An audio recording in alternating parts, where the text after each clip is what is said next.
good afternoon, good evening, or good morning, depend when you are. It's a great pleasure for me to welcome you all on my third discussion panel. Thank you for finding the time to meet with me. I'm very grateful for that.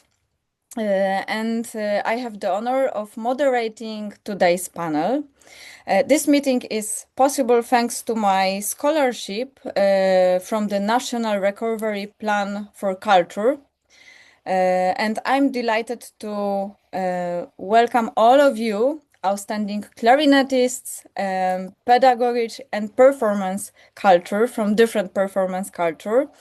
And today we will talk about a very important topic and very important pieces from our clarinet repertoire about the Mozart concerto, Brahms, two sonatas for clarinet and piano, and Debussy Premier Rhapsody.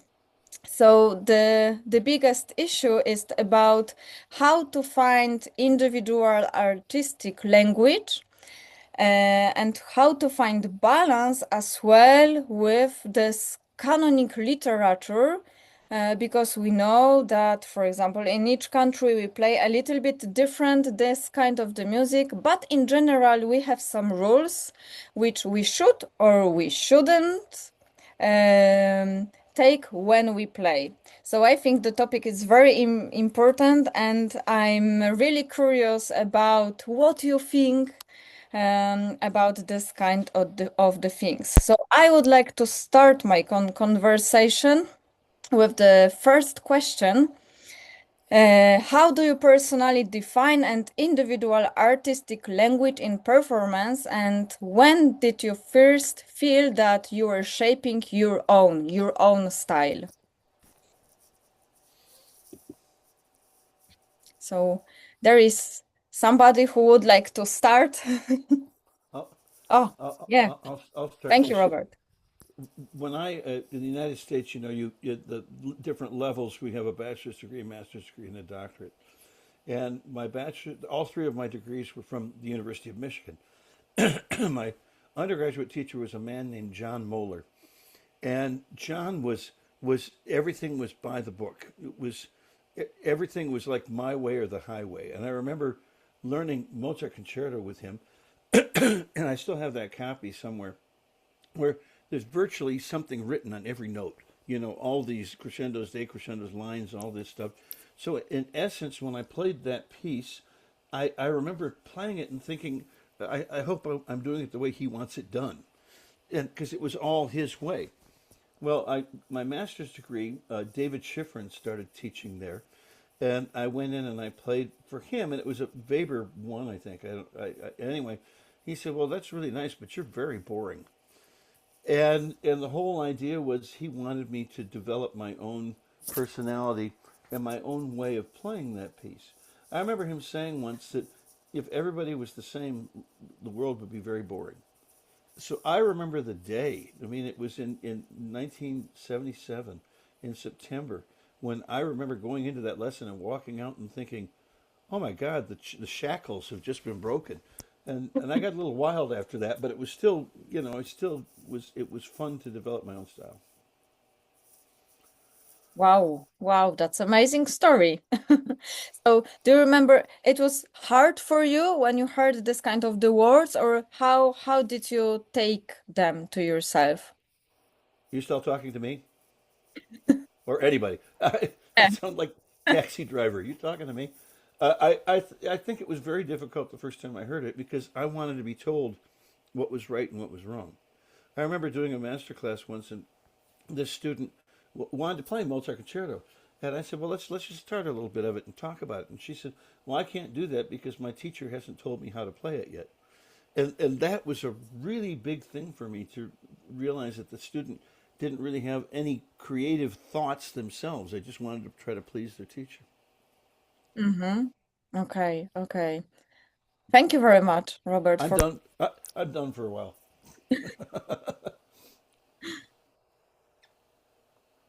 Can I say something? Of course, you're welcome. Yeah. Hello, everyone. Hello. Hello from Lisbon. So I completely agree what Robert said, and but there are different stages in our lives, or as a student or as a professor, and I think for some point it's important to make the student understand that he should have a plan, and he should be able to stick with the plan. like like somehow we are gouging a professional that can follow, if he plays in the orchestra, can follow the interpretation of the conductor, not just on Monday but still on Friday and still on concert on Saturday. So I think it's a phase. Of course, later on, these students, they should be encouraged, also from early age, to think about the music and not to copy other interpretations. Um, Today, the way I see things happening is something that worries me a lot. Is that when some even famous professionals in every instrument, they go on stage and they try to play the way they, how I look good, how I can impress people, the way I play, and not with the idea of serving what's written there, like the composer. And this is a worry, and I try to alert my students for that all the time, and I try to be faithful as much as I can to the composer, to the text, because I know that I'm the middleman. Like, there's a composer, there's the public, and if I don't do my job, the message won't go from one to another. So this is my input, just to start.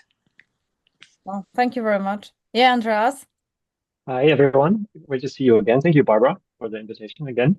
welcome. Um, for me, I see it the same way as Robert and Dinuno put it. For me, if corresponding to the Mozart concerto, I mean, it's a piece that we all live through throughout our lives, starting teenage years, depending on when we start clarinet or when we get introduced to the piece, until we are old. And it's one of those pieces we live with our entire lives, and we study our entire lives basically. I started playing the second movement when I was 14, and of course then studying it in the conservatory, studying it music school, playing it professionally with an orchestra. There are many stages in which you grow with a piece, I think. In the beginning, I don't think you necessarily understand the music when you're so young, but there's a feeling you get when you play it. There's an emotion that you can't really describe, I think, and it just dwells on you. At least it was with me in that case. Um, giving yourself a voice, not knowing why, but it just feels a certain way, and you let your emotions basically take charge. When you get into the more um, later stages, when you start studying it, especially for auditions or preparing it for certain competitions, um, you get told, or you basically get input from many professors, or the one professor you have, um, how it should be played and the way it should be played, and not only the way it should be played on a clarinet, but also understanding the orchestral part, understanding the harmonics that goes into how you should phrase, how you should color certain embellishments, how you should, of course, phrase. And then, depending on, I think, which way you play it, in my opinion, I found it, if you play it for a orchestral position, you really play it only a certain way. You have to play it in a perfectionist way. You have to play it the way many people think it should be played, and the way it should be performed for a um, audition. But I think also what my professor Nikolai told me when I had the chance to play with an orchestra the second time was to explore the freedom you have as a soloist, but always remaining true to the actual meaning of what the composer intended. For example, I think for the music of Mozart, you don't need really to always add too much into the music. It's more free, it's more expressive and more liberating. Let the music speak for itself and let your voice, what you think, that what you want to say, be on top of that.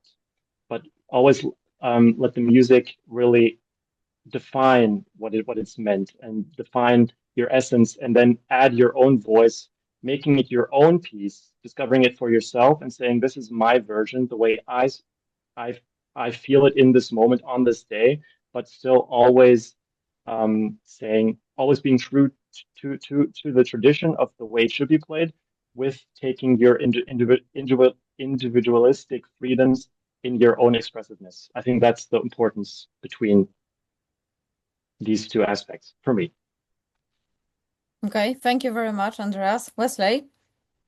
Yes, I think what we're getting at here is that for a piece like the Mozart Clarinet Concerto, it depends, well, it's used and has historically been used in different contexts. So, Andreas, you brought up the fact that it's used as an audition piece, sometimes for orchestras. And in that context, now you're playing for people, and these people are going to judge you based on their idea of how someone should play it. So that's one context. The other context is that many of us here are teachers, and that the Mozart Clarinet Concerto, just like any other piece of music, they're not just, when we're working with a student, it's not that they're learning the piece solely, but they're actually learning how to play the clarinet through that piece. And so some of the challenges are that you're not only teaching a student about this piece, for example, you're teaching them about how to play the clarinet, because every piece of music presents challenges on the clarinet that we're then, and so, to Robert's story about his first teacher insisting that he plays it a certain way. I mean, I think some of that has to do with teaching phrasing, and you can teach phrasing through Mozart. And I often talk to my students about how, playing any piece of music, we can approach it like an actor or an actress. We have a role, and the role has a story and a history. So, it could be you're playing, your role is to be an older man who maybe is in the final stages of his life, who maybe he's a widow, and maybe he's impoverished, so he has no more money. You're going to play that role a certain way. And I think similarly in music, we're always trying to get at the heart or the truth of the music based on the context of the time period and the composer. And so, yes, we do want to play, I believe we want to play Mozart in a way that fits maybe a particular style of that classical period. But just like an actor who's playing a role, yes, they want to play that role like an older gentleman, and all the characteristics that are part of that life. But then, of course, no two actors are going to play that role the same, just like no two clarinetists, even if they're playing Mozart in a particular style, it won't be the same. And so I think individual voice comes naturally for clarinetists and for musicians when they feel like they understand the language of music. And then from there, you start having your own ideas of what moves you about a piece of music, or, all the historical context that you have, and the language that's in front of you. One of the things about music that's different than other languages is that, we grow up listening to language, speaking that language. And so it's also very, very easy for it to come out of our mouths. When we're playing the clarinet, we have a foreign object that's in our hand that we have to make work technically. And I think once you get comfortable with the instrument becoming your natural voice, once you're very comfortable with the language of music, how to phrase, how to support certain ideas with, in the case of the clarinet, your sound and your air, then I think it becomes much easier for a musician for their ideas on a piece of music to naturally come out. I think one of the challenges when we're working with younger students is that they're not quite comfortable with the instrument yet. They're not quite comfortable. They don't quite understand the nuances of the language of music. And so sometimes then, as you're working on a piece with Mozart, it serves them to actually maybe explain why you want them to do this phrase this way. I think as teachers, it's important for us to explain why I'd like you to carry this phrase to this climax point in ways of explaining that it's part of musical language. And I think if we don't explain why we're teaching this to the student, it can be very easy for them to get confused into believing that this is the way this piece must be played. And so those are just some thoughts here. Great. But in general, technique first and then the rest. Can I again? Of course, Rodolfo. Yes, yes, yes. No, I don't agree with that. Yeah, I'm historical clarinetist. For me, it's it's other way to see the music, because everyone, we have a strong idea about Mozart, about Brahms, about everything, strong idea. But my idea to research the reality of the music is to diving in the treatise, for example, to understand how they played, how they felt when they was alive. Wolfgang Amadeus Mozart was a man of his time, and we need to understand really how was in the time, how they played.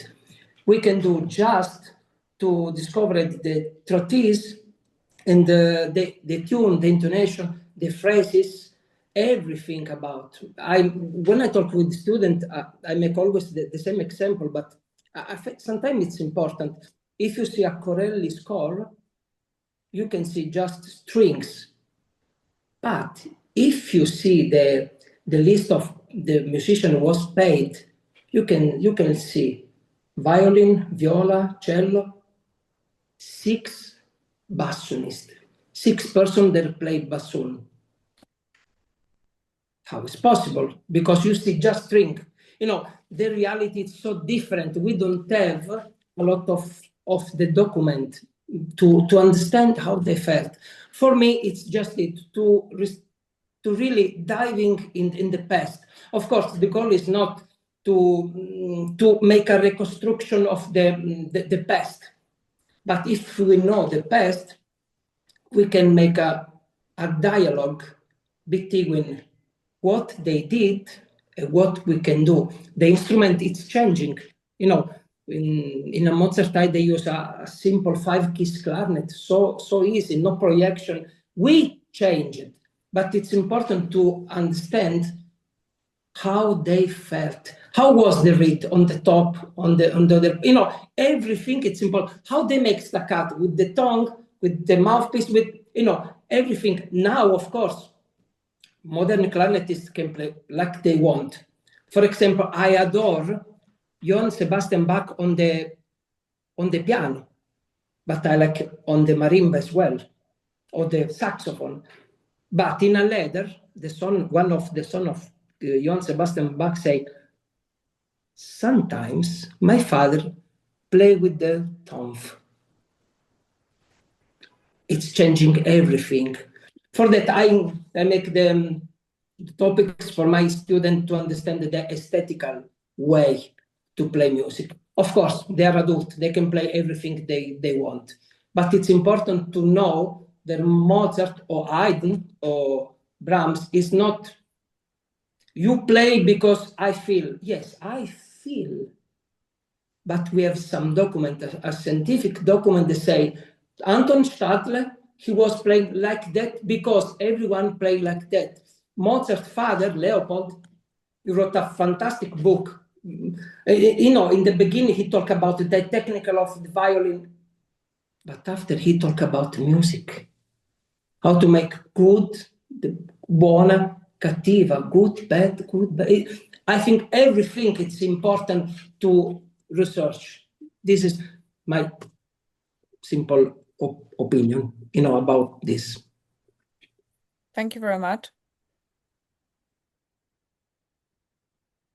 Griselda or Jakub, would you like to share as well? Well, okay. Of course, I am agree with all of us, and first is very important, the technique, and then the music. But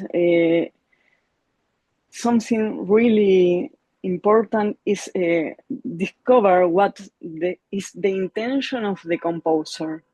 No, in this case, with Mozart, we have to know the context. And Wesley, he said very clear, no, and also Andreas. But something important for me that is impossible not to be influenced for our time and the new music. I feel that we hear different than in that time, and I think it's really we have to accept that difference, and we have to embrace the new music that made us different, like interpreters. No, for me, it's really important. I hope you understand what I mean, but we are really connect with our time, and we should be a little flexible with the interpretation, no? Yeah, we will check. I hope we can sum up in the end of our meeting. So I'm really curious because it's only the beginning, and now I would like to ask you as well about the Mozart concerto, because you talk a little bit about this during your speech, because it's the most important piece for us, for clarinet players, and really often this piece appeared at the audition to the orchestra, or I would say all the time. It's like the obligatory piece. And at the same time, it's the piece which has a lot of rules. So no matter which clarinet we use or in which country we are, we have some rules. So what do you think about the rules, and if you see them, or maybe each of us have some different approach to that? So what do you think about this? Can I say something before I approach this subject that you asked now? Of course. Before was said, I don't remember who said that first should be the technique and then the music. And it's not really possible to work like that, because this is research I did for my PhD. Like, our brain cannot record one message and get a memory, like technical memory, and then add a musical memory to the technical memory. It's two memories. So it's very important that we build a memory together. And that's very important that from the beginning, like Wesley was saying, that we are teaching the Mozart, but we are actually also teaching the student how to control the instrument. But we can, and I think, in my opinion, we should do both at the same time. Stimulate the student musically, and at the same time, this will create objectives that he will try to achieve technically, but with the goal of the music, and never separately. And so I just wanted to make this approach, and I don't need to be the first one talking about the Mozart. I just wanted to do this about the old subject. Okay, thank you very much. Yeah, we come back to this topic in a moment, but firstly, I would like to start with Mozart, because it's our the most important piece in the repertoire.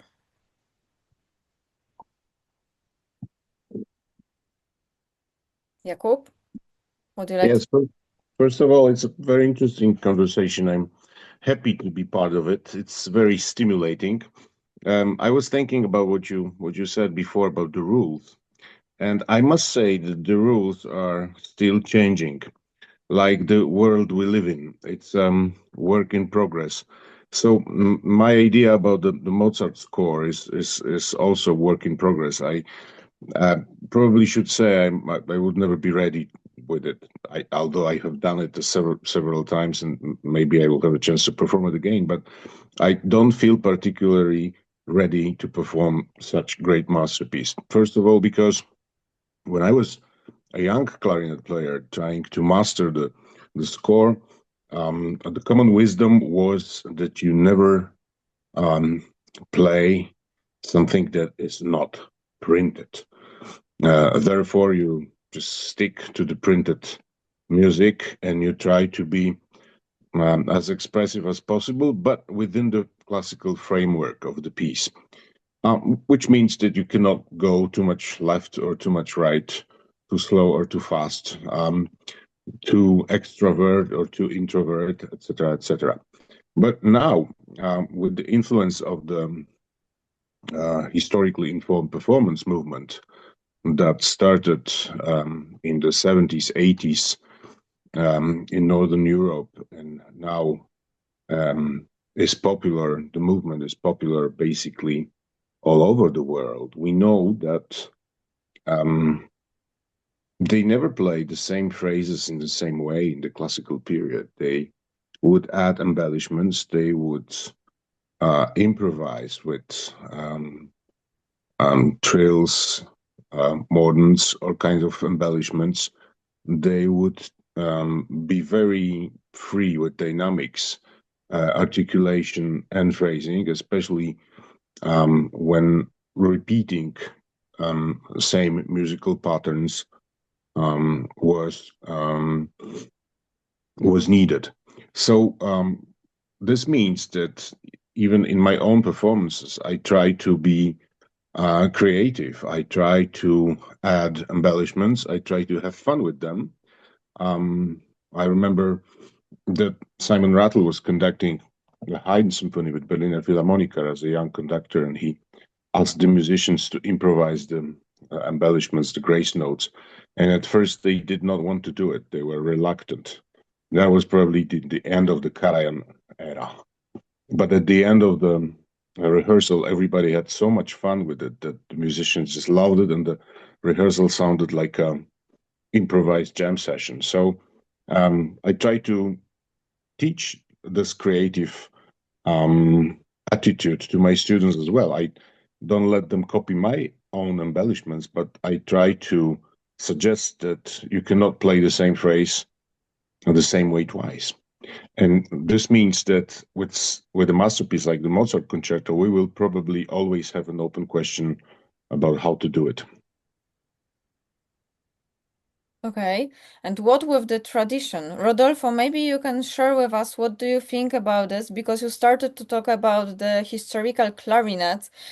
So how do you see that? What is the difference between playing on historical clarinet Mozart Concerto and nowadays? Yeah, thanks for the question. You know, it's totally different, but the differences start from the instrument. The early basset clarinet and the modern basset clarinet, I think, this is my opinion, have just the similar name, but just this. It's totally different for the keys, because the historical instrument have just 5 keys without the number 6 and the descendants of the basset. By the way, I'm so totally agree with Jakub, because in the Mozart time, it was common to make the diminution, the variation. The diminution start from the Baroque time, like with Telemann, with the sonate, canonische sonate, in the Rococo with Quantz, and he continued to, I think, in the beginning of the 18th century. The problem is that when we make some diminution with other composers in the Mozart time, it's free to understand.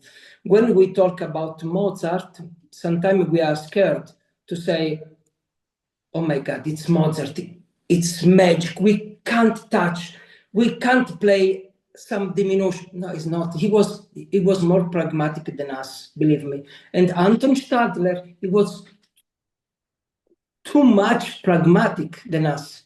You know, we can talk about, for example, reeds. Yes, we buy. We go in a shop, we buy the number 3. I don't know. It's not good. 3.5, 4. He made. And if it's no work, I, a player, try to make an adaptation of the instrument. I don't change the reed. I need to change. It was more easy to play, more, how can I say in English, more comfortable to play. You know, if something is not work, we need to fix. And, you know, the orchestra change. If you see if you remember the Beethoven number 3, for example, in the orchestra, in the first execution was 3 first violin, 3 second violin, 2 violin, you know. Now, no. Now we have 15 first violin, 14 second, you know. The music that was born in the small room, small theatre for the king, for the Kaiser. Now it's for a big theatre for the opera lyrica. We are changing for that. This is what I'm thinking. And the freedom, it's important, but we need to know, like I said at the beginning, the history and how to play. You know, the historical performance, it's important to know. Now we can play like we want. It's other instrument. We are changing. We are different from the Mozart time, you know. I have a question about the cross fingerings that were used that had such a different sound. Do you think Mozart and other composers in that time leaned into those fingerings because they were slightly out of tune or something like that, or do you think that was not what they thought? Yeah, as I think, we have a lot of brand about clarinet, and when we listen something wrong, this fa is not in tune. I have a wonderful letter from Goethe. He's spoken about a Mannheim orchestra. Mozart saw the clarinet, you know. But Goethe say, thanks God, a wonderful orchestra professional. They get drunk before play, but it's a professional orchestra. The intonation is horrible, but it's a professional orchestra. You know, now we have an equal intonation for the piano, in a Mozart time, and from the Renaissance, we have a different tune. It's a medium tone. I mean, the half tone is not the same. For that, we need to fix every position because we don't have the key for fix the tune. But it's important to know that Mozart knew that, and he used it for created some color or atmosphere for the everything there for us, for modern clarinetists. This is something different. No, in a Mozart time was a color. It's more like in Gran Partita, the bassettorn play in the do minor. With the modern clarinet, it's easy, but with the historical instrument, it's a tricky. But it's a but it's a color. Wow. This is it's other mood to see the music. Maybe not in tune. Okay, so maybe you can tell me which kind of the advice you can give for the students or maybe your former students when they go for the orchestra audition and there is obligatory to play piece by Mozart. What advice can you give? Me? Well, I explain. When a student comes to me, I say, I'm a clarinetist, but I do other job. What I say for you, if you go to audition, they kill you because it's other way. If you need to make an audition, you need to follow someone that is specialized in this. I'm specialized in historical, and it's other job. For the audition, I think it's more important other kind of the tuning, the rhythm, everything that you know so well. In my job, it's other kind of tune, other kind of cadenza. You know, we study a lot of how to produce the cadenza without read. Every time it must be magic. Every moment must be a surprise. But for the audition, it's other job. And I think it's good to follow someone that is specialized in this kind. If like who do chamber music, if someone make chamber music for 30 years, you know, it's a job. Yeah, you can play in orchestra, you can make chamber music, but if you are specialized in this, like in a piccolo or in the bass clarinet, it's better to follow this. For the audition, I think my idea is not so helpful. Okay, thank you. And Nuno, what you can say to your students or former students when they go for the orchestra audition and play concerto by Mozart? Yeah, I think that the Mozart concerto is used in auditions, orchestra auditions, because, as we all know, it's a very delicate piece that shows a lot in very. You don't need to play the entire concerto, and so when you have like 200 people applying for the job, and you want to get away from the not so good players, Mozart, it shows that. And so like there's a lot of things that come on immediately to our ears, is like intonation. Like there are things that depend on the opinion, but there are things that are very factual. So intonation is not a matter of opinion, is in tune or out of tune. Tempo, keeping the tempo, because in Mozart concerto you either have the violins doing parido or the cello doing tan tan tan tan tan tan tan. So if you cannot follow this kind of pattern, gives you a sign to the jury, like maybe this guy is not fit for the job because he cannot play in tempo with the orchestra. So like I think in this way there are very factual things that we can hear in an audition, that if you are doing an audition you have to master this, otherwise your chances to move to the second round are very small. So I think this is the most basic advice, is that you have to be in tune, you have to be in tempo with the piano, and of course you have to have a nice sound, whatever this is for different people. There are some people that believe that when you audition for an orchestra, you should study the sound of the orchestra, so you adapt your way of playing. Actually, I heard a masterclass of Emmanuel Paoud, the flute player, and he said that like we should adapt our sound and study the orchestra where we are auditioning for, so we match, because sometimes the people want a certain sound. For example, if we are looking for a principal clarinet and first horn, first oboe, first flute, first bassoon, they want somebody that matches their sound, so they will look for a special sound. Doesn't mean that the others that don't get the job are not good musicians, are just different type of playing.